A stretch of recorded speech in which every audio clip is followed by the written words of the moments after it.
नमस्कार।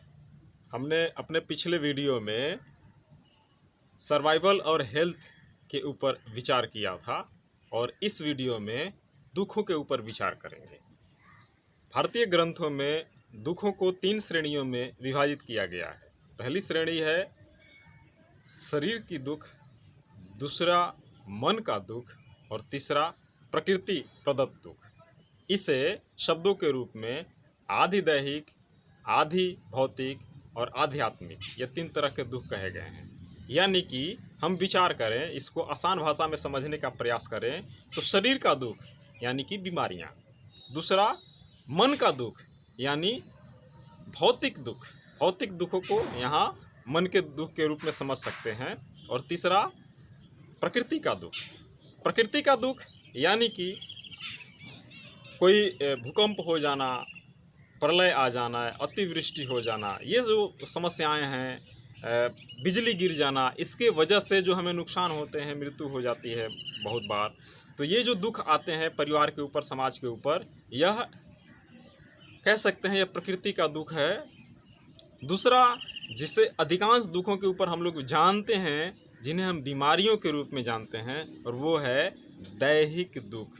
और एक जो दुख है भौतिक दुख, यानी अपनी मनोकामनाओं की पूर्ति नहीं हो पाना उस स्वरूप में, जिस स्वरूप में हम चाहते हैं। तो ये 3 प्रकार के दुखों की चर्चा की गई है।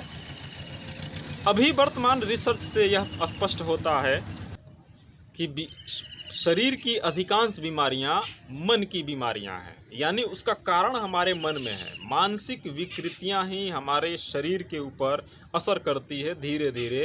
यदि मानसिक विकृतियां लंबे समय तक चलती है, मन में कोई विचार चलता है, नकारात्मक दृष्टिकोण चलता है, उसका असर हमारे शरीर के ऊपर पड़ता है। यानी कि जो ग्रंथों में 2 तरह के दुखों की बात कही गई है, उसमें से 3 जो दुख हैं, उसमें से 2 दुख कुल मिलाकर के एक ही है। हम दैविक दुखों को हटा दें, जो कि हमारे बस में नहीं है और किसी के बस में नहीं है, कभी भी किसी के बस में नहीं है। बाकी के जो 2 दुख हैं, यानी आधि भौतिक और आधिक दैहिक, जिसे हम मानसिक और शारीरिक दुख कहते हैं, इनका मूल कारण हमारे मन में है। मानसिक विचार है, उसके क्रियाकलाप हैं, उससे समझने का, झेलने की क्षमता है। हम इसको आसान भाषा में ऐसे समझ सकते हैं, हम अपनी परंपरा में मानते आ रहे हैं कि ये ऐसा ही होता है, हमें तो ऐसा ही करना चाहिए, हम तो यही करेंगे, हम तो दूसरा काम कर ही नहीं सकते, हम क्यों करेंगे। हाँ, ये धार्मिक इशू आ जाते हैं, कभी कभी सांस्कृतिक इशू आ जाते हैं, मुद्दे आ जाते हैं, और हम अपने जीवन में परिवर्तन नहीं कर पाते हैं, या हम समाज के अनुसार, समय के अनुसार बदल नहीं पाते हैं, और मन ही मन चिंतन प्रक्रिया चलती रहती है, घूटते रहते हैं। उसका असर हमारे शरीर में बीमारियों के ऊपर होता है।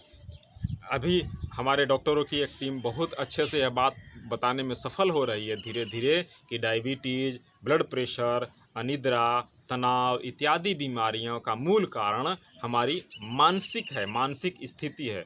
तो इसे, और वो हमारे शरीर के ऊपर प्रभाव डाल रहा है, विभिन्न बीमारियों के रूप में सामने आ रही है। तो हमारी शारीरिक बीमारियों का मूल कारण मानसिक बीमारियां हैं, और लगभग 90% बीमारियां मन की बीमारियां हैं। तो हम क्या कर रहे हैं, जा कर के दवा ले रहे हैं और उसे ठीक होने का प्रयास कर रहे हैं, जो कि संभव नहीं है।